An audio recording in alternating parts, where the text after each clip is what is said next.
আজকে আমরা পশ্চিমবঙ্গ মধ্যশিক্ষা পর্ষদের সহায়তায় তোমাদেরকে ভূগোল বিষয়ে কিছু জাস্ট বলার জন্য এই জায়গায় উপনীত হয়েছি। তোমরা জানো যে পৃথিবীর একটা নিজস্ব বায়ুমণ্ডল আছে এবং সেই বায়ুমণ্ডলটা একটা অদৃশ্য গ্যাসীয় আবরণ। যে গ্যাসীয় আবরণটা পৃথিবীকে বেষ্টন করে আছে, আমরা চোখে দেখতে পাই না। তোমরা অলরেডি এর আগের চ্যাপ্টারে বায়ুমণ্ডলের স্তর বিন্যাস পড়ে ফেলেছ। আমরা যদি স্বাভাবিকভাবে আমাদের এই ভূপৃষ্ঠটার কথা খেয়াল করি, এই ভূপৃষ্ঠ থেকে প্রায় 8 কিলোমিটার, অর্থাৎ আমরা বলে থাকি 8 থেকে 12 কিলোমিটার, বা কোথাও কোথাও কিন্তু এটা 15-16 কিলোমিটার পর্যন্ত বিস্তার লাভ করতে পারে। এই যে স্তরটা, এই স্তরটার নাম হচ্ছে ট্রোপোস্ফিয়ার। এরপরে একটা 4 থেকে 5 কিলোমিটার উচ্চতার ট্রোপোপজ এবং তারপরে ঊর্ধ্বাকাশে রয়েছে স্ট্র্যাটোস্ফিয়ার। এই স্ট্র্যাটোস্ফিয়ারের প্রায় মাঝামাঝি যে জায়গাটা, তার উপরে রয়েছে ওজোনোস্ফিয়ার বা ওজোন স্তর। এখন আমরা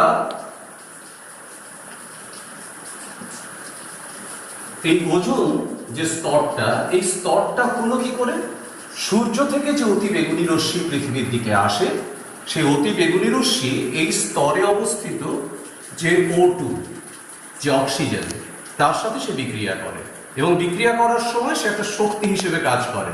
অর্থাৎ যে অতি বেগুনি রশ্মির যে বি তরঙ্গ UVB, আমরা সেটাকে একটা শক্তি হিসেবে চিহ্নিত করি। এই অক্সিজেনের সাথে এই ই বা এনার্জি বিক্রিয়া করে অক্সিজেনকে পারমাণবিক অবস্থায় নিয়ে আসে, প্লাস এনার্জি, অর্থাৎ পারমাণবিক অক্সিজেন এবং তার সঙ্গে শক্তিটা থাকে। পরবর্তীকালে এই পারমাণবিক অক্সিজেন এবং এনার্জি একসাথে মিশ্রিত হয়ে O3 প্লাস এনার্জি তৈরি করতে পারে, অথবা একটা অক্সিজেনের সাথে একটা O এবং এনার্জি বিক্রিয়া করে তৈরি করতে পারে O3 প্লাস এনার্জি। এখন এরা করেটা কি, সূর্য থেকে আগত অতি বেগুনি রশ্মিকে আটকে দেয়। অতি বেগুনি রশ্মির মধ্যে রয়েছে প্রায় 40% তাপ শক্তি। সেই 40% তাপ শক্তি কিন্তু আগে ভূপৃষ্ঠের দিকে যেতে পারতো না, এতটা উপরে, প্রায় 50 কিলোমিটার উপরে, অর্থাৎ এইটা প্রায় 50 কিলোমিটার উপরে আটকে যেত। কিন্তু এখন কি হচ্ছে, এই স্তরটা আস্তে আস্তে দুর্বল হচ্ছে, কারণ নিম্ন বায়ুমণ্ডল থেকে O2 আসছে না। O2 আসছে না বলে এই স্তরটা আস্তে আস্তে দুর্বল হচ্ছে, ফলে অতি বেগুনি রশ্মি এর মধ্যে প্রবেশ করছে। আমাদের এই যে বললাম ট্রোপোস্ফিয়ার, ট্রোপোস্ফিয়ারে ভূপৃষ্ঠ থেকে মোটামুটি ভাবে 3 থেকে 4 কিলোমিটার উপরে একটা স্তর, যে স্তরটার মধ্যে রয়েছে প্রচুর পরিমাণে ধোঁয়া, ধূলিকণা, জলীয় বাষ্প, মিথেন, কার্বন ডাইঅক্সাইড, ফ্লোরিন এবং CFC গ্যাস, এরা সবাই এখানে রয়েছে। এই স্তরটাকে আমরা অ্যাকচুয়ালি বলে থাকি অ্যারোজল বা অ্যারোজলের স্তর। সেই স্তরের মধ্যে দিয়ে যখন সূর্যালোক ভূপৃষ্ঠের দিকে আসার চেষ্টা করে, এই স্তরটা কিন্তু তাপমাত্রা গ্রহণ করে। আবার এখান থেকে যখন তাপমাত্রাকে ছেড়ে দেয় ভূপৃষ্ঠ, তখন আবার এই স্তর তাপমাত্রা গ্রহণ করে। যখন সূর্য অস্ত হয়ে যায়, তখন কিন্তু এই স্তর ধীরে ধীরে ধীরে ধীরে তাপমাত্রা ত্যাগ করতে শুরু করে, ফলে আমরা কিন্তু কন্টিনিউয়াসলি উত্তাপ বোধ করি। বিজ্ঞানী জন কুরিয়ার 1824 সালে এই আস্তরণে ঘেরা যে পৃথিবী পৃষ্ঠ, সেটাকে তিনি নামকরণ করলেন গ্রিন হাউস। গ্রিন হাউস তোমরা জানো যে আমাদের ধরো মেরু অঞ্চলে বা অন্যান্য অঞ্চলগুলোকে গ্রিন হাউস তৈরি করা হয়, সেখানে শাক সবজি ইত্যাদি চাষ করার জন্য, অথবা ক্রান্তীয় অঞ্চলের যে উদ্ভিদগুলোকে, স্বাভাবিকভাবে আমাদের এই সমস্ত অঞ্চলে চাষাবাদ করা যায় না, কারণ ক্রান্তীয় অঞ্চলের উদ্ভিদের বেশি তাপ দরকার হয়, সেইগুলোকে এই গ্রিন হাউস তৈরি করে, অর্থাৎ একটা কাঁচের ঘর তৈরি করে সেখানে চাষাবাদ করা হয়। সেখানে সৌর তরঙ্গ ক্ষুদ্র তরঙ্গ হিসেবে ঢুকতে পারে, কিন্তু বৃহৎ তরঙ্গ হিসেবে বেরিয়ে যেতে পারে না, দীর্ঘক্ষণ তার মধ্যে আবদ্ধ হয়ে থাকে। এই বিষয়টাকেই অ্যাকচুয়ালি বলা হয় গ্রিন হাউস।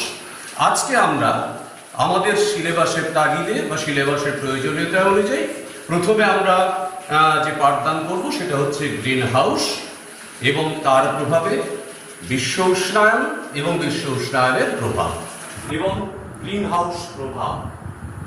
আমরা চলে আসছি আমাদের মূল যে পাঠের যে বিষয়, সেটা তোমরা দেখো, গ্রিন হাউস এবং বিশ্ব উষ্ণায়ন ও তার প্রভাব। এবারে আলটিমেটলি শুধুমাত্র গ্রিনহাউস নয়, গ্রিনহাউস তো থাকছেই, তার সঙ্গে তার প্রভাবে বিশ্ব উষ্ণায়ন এবং বিশ্ব উষ্ণায়নের প্রভাবে আমাদের তার পরবর্তীকালে কি ঘটছে সেই বিষয়টাতে আমরা চলে আসছি।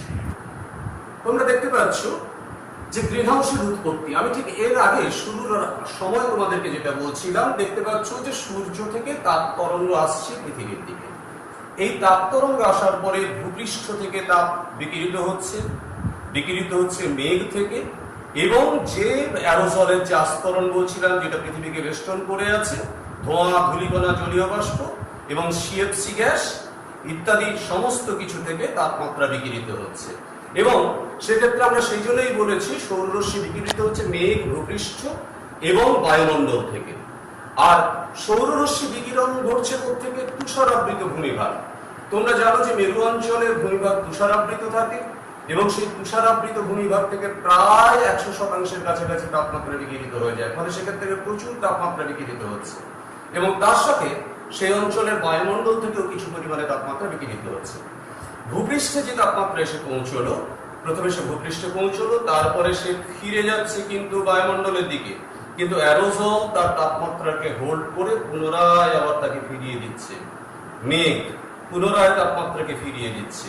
আমাদের শিল্পাঞ্চল বা ইত্যাদি বিভিন্ন যে সমস্ত জায়গাগুলো রয়েছে সেখান থেকেও তাপমাত্রা কিন্তু বিকিরিত হচ্ছে, দিয়ে আবার ফিরে আসছে। অর্থাৎ সামগ্রিকভাবে পৃথিবীকে বেষ্টন করে রেখেছে যে অ্যারোসল, সেই অ্যারোসল কিন্তু সমস্ত তাপমাত্রাকে বিকিরিত হতে দিচ্ছে না। মূলত ভূপৃষ্ঠ থেকে যে তাপমাত্রা বিকিরিত হচ্ছে তার একটা অংশকে তারা ফেরত দিয়ে দিচ্ছে, এবং সেই কারণের জন্য আমরা আস্তে আস্তে সবাই মিলে একটা গ্রিন হাউসের মধ্যে প্রবেশ করছি। আমাদের বায়ুমণ্ডলে কোনগুলো গ্রিন হাউস গ্যাস, আমরা সেই জায়গাটাতে এবারে চলে এলাম। দেখো এবারে আমরা যেটা প্রথমেই বলছিলাম, কার্বন ডাইঅক্সাইড। এবং কার্বন ডাইঅক্সাইড আসে কোথা থেকে? জীবাশ্ম জ্বালানি অসম্পূর্ণ দহন, অর্থাৎ কয়লা, পেট্রোলিয়াম এগুলো যদি সম্পূর্ণভাবে দহন না ঘটে তাহলে সেখান থেকে হতে পারে। আবার দেখো কার্বন মনোক্সাইড, এবং কার্বন মনোক্সাইড মূলত আমাদের যে সমস্ত উদ্ভিদের পাতা ইত্যাদি যেগুলো শুকোয়নি পুরোপুরিভাবে, সেখান থেকে যখন দহন করা হয় সেখান থেকে প্রচুর পরিমাণে তৈরি হতে পারে। ক্লোরোফ্লুরোকার্বন, সেখানে কিন্তু অনেকগুলো আছে। এই ক্লোরোফ্লুরোকার্বন, ক্লোরিন ইত্যাদি, এবং তার সাথে রয়েছে কার্বন কম্পাউন্ড। এবং কোত্থেকে আসছে? বিভিন্ন শিল্প কার্য থেকে, রেফ্রিজারেটর থেকে, এয়ার কন্ডিশনার থেকে, এবং আমাদের দৈনন্দিন অন্যান্য বিভিন্ন ক্ষেত্র থেকেও। মিথেন, CH4, এটা কিন্তু সবচেয়ে মারাত্মক উপাদান, এবং CH4 খুব দ্রুত গতিতে বায়ুমণ্ডলের কিন্তু ওজনকেও ধ্বংস করতে পারে এবং গ্রিন হাউসের ক্ষেত্রে সবচেয়ে গুরুত্বপূর্ণ প্রভাব ফেলতে পারে। নাইট্রাস অক্সাইড N2O, এবং এই নাইট্রাস অক্সাইড বায়ুমণ্ডলে তোমরা জানো প্রচুর পরিমাণে নাইট্রোজেন থাকে, এবং যখন আমাদের আকাশে যখন বিদ্যুৎ চমকায় তখনও প্রচুর পরিমাণে নাইট্রাস অক্সাইড তৈরি হতে পারে, এবং তার ফলে কিন্তু বায়ু দূষিত হতে পারে।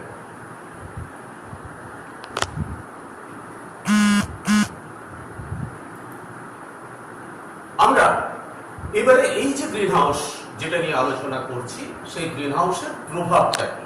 তোমরা দেখতে পাচ্ছ যে প্রচুর পরিমাণে সূর্যালোক ভূপৃষ্ঠের দিকে আসা উচিত, কিন্তু ভূপৃষ্ঠে আসার আগে সেই সূর্যালোক যখন বায়ুমণ্ডলে পৌঁছচ্ছে তখন তার একটা অংশ কিন্তু বিকিরিত হয়ে চলে যাচ্ছে, এবং যে বিকিরণ সূর্য থেকে আসে পৃথিবীর দিকে তার অধিকাংশটাই কিন্তু আমরা শোষণ, মানে আমাদের ভূপৃষ্ঠ কিন্তু শোষণ করে, এবং সেই শোষিত তাপমাত্রাকে পরবর্তীকালে ভূপৃষ্ঠ আবার বিকিরিত করে ফেরত পাঠিয়ে দেয়।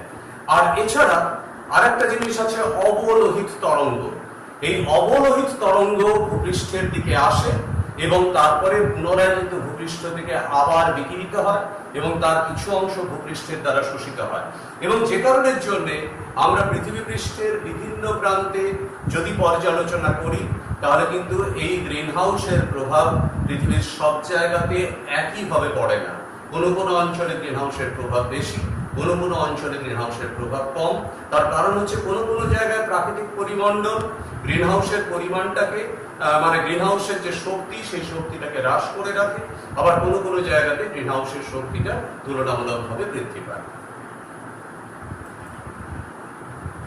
আমরা এবারে চলে আসবো এই যে গ্রিন হাউসের কথা আমরা এতক্ষণ বললাম, সেই গ্রিন হাউসের আলটিমেট ফলটা তার মানে কি, যে ভূপৃষ্ঠের দিকে যে সূর্য তরঙ্গ আসছে সেই সূর্য তরঙ্গ পুরোটা কিন্তু ফেরত যেতে পারছে না, তার মানে কোথাও না কোথাও আটকে যাচ্ছে। কোথায় আটকাচ্ছে?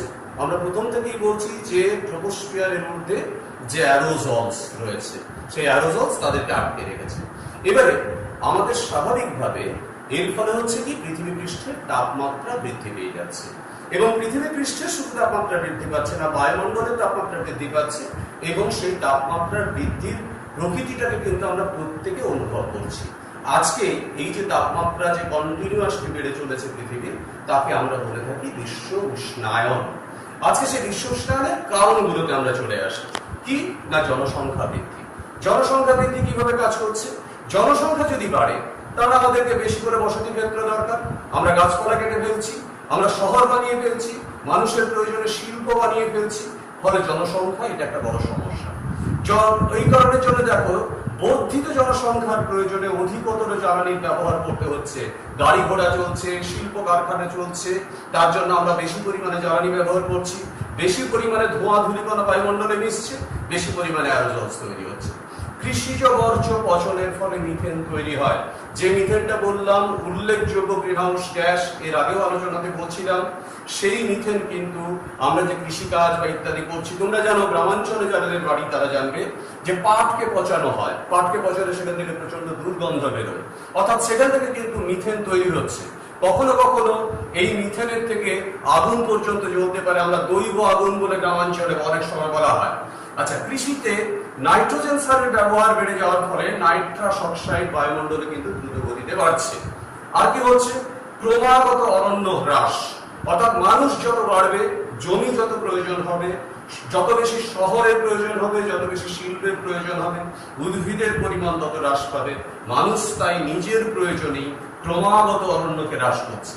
এছাড়া কি, শিল্পজনিত কারণে অধিক গ্যাসীয় পদার্থ নির্গত হচ্ছে, যেটা প্রথম থেকে বলছিলাম, যখনই শহর হচ্ছে তখনই সেখান থেকে প্রচুর পরিমাণে গ্যাসীয় পদার্থ নির্গত হচ্ছে, এবং তার ফলে কিন্তু আলটিমেটলি দূষণটা আরো দ্রুত গতিতে ছড়াচ্ছে।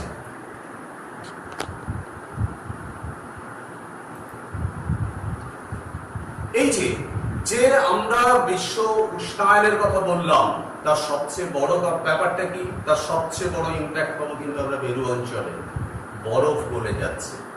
আর কি, মেরু অঞ্চলে আমরা প্রথমেই যে গ্রিন হাউসটা নিয়ে বলছিলাম, আবার সেই জায়গায় একবার ফিরে আসছি, যে মেরু অঞ্চলে তোমরা জানো টানা 6 মাস দিন থাকে, আবার 6 মাস রাত্রিও থাকে, কিন্তু যে সূর্যের আলো এসে পৌঁছলে মেরু অঞ্চলে, তার ফলে কিন্তু ভূপৃষ্ঠ থেকে প্রচুর পরিমাণে ক্লোরিন গ্যাস ও ব্রোমিন গ্যাস নির্গত হয়, যার ফলে সেই সমস্ত উপাদানগুলো ঊর্ধ্ব বায়ুমণ্ডলে গিয়ে সেখানে যে ওজনের যে আচ্ছাদন আছে, সেই ওজনের আচ্ছাদনকে লঘু করতে থাকে।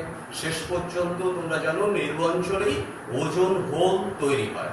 এখন ন্যাচারালি, যার ফলে সেখান থেকে কিন্তু সমগ্র অতিবেগুনি রশ্মিটা বায়ুমণ্ডলকে ভেদ করে সারফেসের উপরে আসে, এবং তার ফলে এই যে সারফেস যেটা পুরোপুরি ভাবে বরফ আচ্ছাদিত ছিল, সেই বরফ আচ্ছাদিত সারফেসের তাপমাত্রা কিন্তু উল্লেখযোগ্যভাবে বৃদ্ধি পায়, এবং তাপমাত্রা বৃদ্ধি পাওয়ার ফলে এই জায়গাতে বরফের স্তরের মধ্যে ভাঙন ঘটে, এবং সেই বরফের স্তর আলটিমেটলি কিন্তু সমুদ্রের দিকে নেমে আসে। যে বরফের গলন আলটিমেটলি কিন্তু একদিকে যেমন গ্রিন হাউস প্রভাবের ফলে ঘটছে, তেমনি আমাদের এই বিশ্ব উষ্ণায়নের প্রভাবেও এই পদ্ধতিটা অত্যন্ত দ্রুত গতিতে ঘটছে, এবং আজকে আমরা প্রত্যেকে এর বিশেষভাবে সাক্ষ্য বহন করছি। আমরা এবারে চলে আসছি যে বিশ্ব উষ্ণায়নের প্রভাব, ঠিক যে বিষয়টা দিয়ে তোমাদেরকে ব্যাখ্যাটা করলাম সেটাই প্রথমে আসছি। এই যে দেখো তোমরা, মেরু অঞ্চলের বরফ গলনের মাত্রা উল্লেখযোগ্যভাবে বৃদ্ধি পাচ্ছে। মেরু অঞ্চলের বরফ গলনের মাত্রা বৃদ্ধি পাওয়ার অর্থ কি? আবার আরেকটা কথাও বলে নিই, পার্বত্য অঞ্চলের হিমবাহের গলন বৃদ্ধি পাচ্ছে। তার মানে দুটো অঞ্চলে, অর্থাৎ মেরু অঞ্চলে যে বরফ ছিল, পার্বত্য অঞ্চলে যে বরফ ছিল, সেই বরফগুলো গলে যাচ্ছে। দিলে কি হবে? সমুদ্র জলের উচ্চতা দ্রুত গতিতে বৃদ্ধি পাবে, এবং সমুদ্র জলের উচ্চতা যদি দ্রুত গতিতে বৃদ্ধি পায়, পৃথিবীর জলচক্র অত্যন্ত সক্রিয় হয়ে যাবে। আমাদের এর পরের অধ্যায়ে জলচক্র পড়তে হবে। যাই হোক, অধঃক্ষেপণের প্রকৃতি পরিবর্তন ঘটবে, অর্থাৎ সমগ্র পৃথিবীতে তরলের যে বন্টন, সেই তরলের বন্টন নিয়ন্ত্রণের ক্ষেত্রে একটা গুরুত্বপূর্ণ পদ্ধতি হচ্ছে অধঃক্ষেপণ, যার অর্থ হচ্ছে বৃষ্টিপাত। সেই বৃষ্টিপাতের প্রকৃতি কিন্তু পরিবর্তিত হতে শুরু করবে। বৃষ্টিপাতের প্রকৃতি যদি পরিবর্তিত হয়, আমাদের শস্য উৎপাদনের পরিমাণের পরিবর্তন ঘটবে।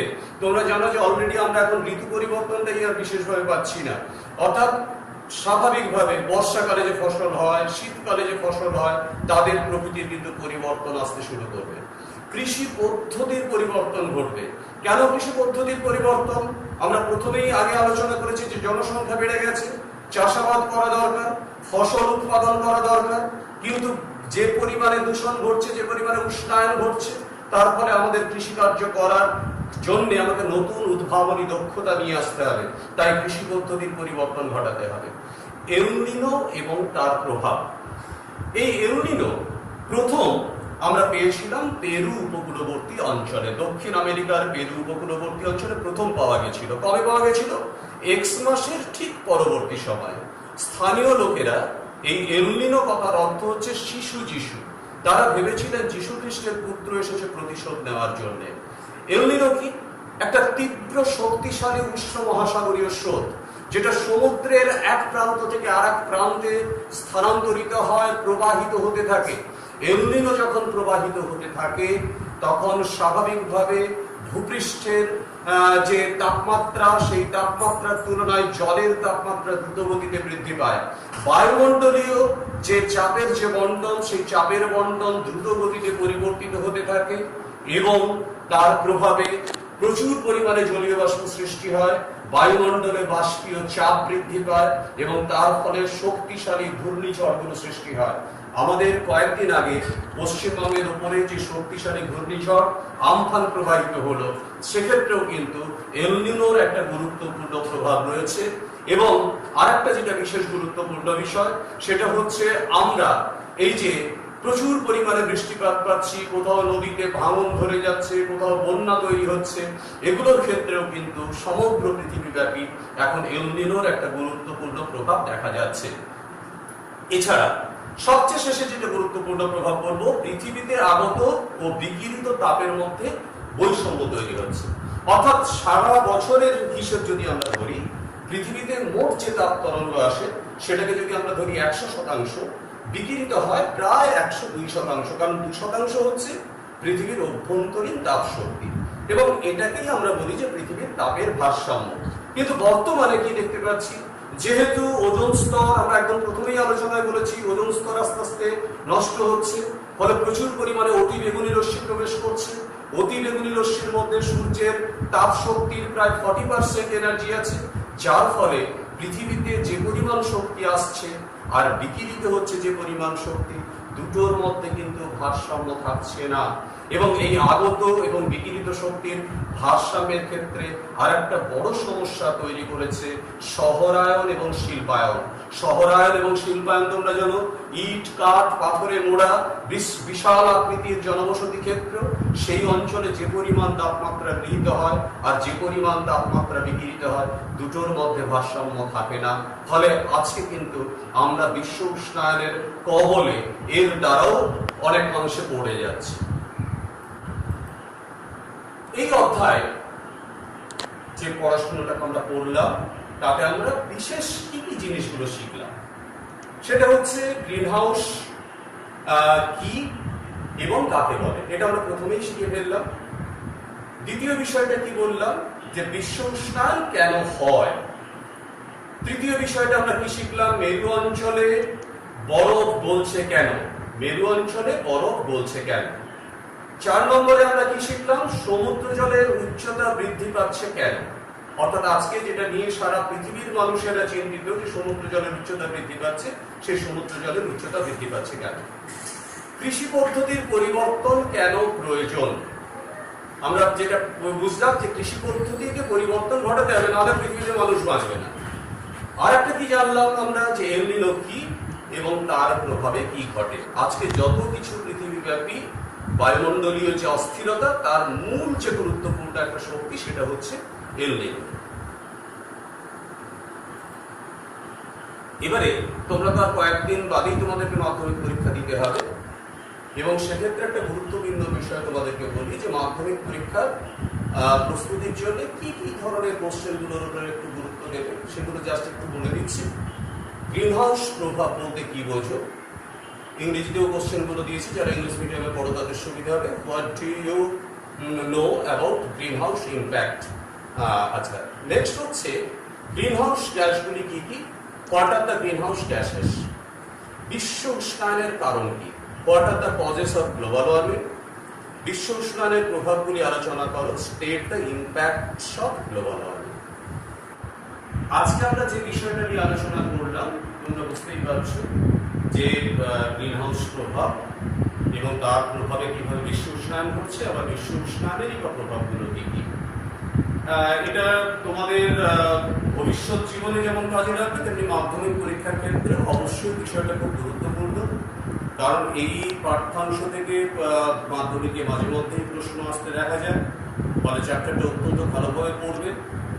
আজকে এই প্রচণ্ড যে মহামারী চলছে সমগ্র বিশ্বব্যাপী, আমরা পশ্চিমবঙ্গের মানুষেরাও তার বাইরে নই, সুতরাং আমাদের পশ্চিমবঙ্গ সরকারের শিক্ষা দপ্তরের প্রচেষ্টায় এই যে পদক্ষেপটা গৃহীত হয়েছে এটাকে আমরা সত্যিকারের সাধুবাদ জানাই, এবং এটা তোমাদের ভবিষ্যতে চলার পথে একটা নতুন করে দিশা দেখাবার একটা চেষ্টা করা হচ্ছে, নতুবা প্রত্যেকের জীবন থেকে একটা বছর সময় নষ্ট হয়ে যেতে পারে। সুতরাং সেই বিষয়টাকে মাথায় রেখে পশ্চিমবঙ্গ সরকারের এই যে পদক্ষেপ এটাকে সার্থক করে তোলার জন্যে তোমরা অবশ্যই এই ভিডিওটা দেখবে, এবং দেখার সাথে সাথে তোমাদের যে বাড়িতে যে টেক্সট বুক আছে সেই টেক্সট বুকের সাথে মিলিয়ে পড়বে। গুরুত্বপূর্ণ বিষয়গুলোকে আমি স্লাইড হিসেবে তোমাদের কাছে রিপ্রেজেন্ট করলাম, আশা করি তোমাদের এটা প্রত্যেকের খুব ভালো লাগবে।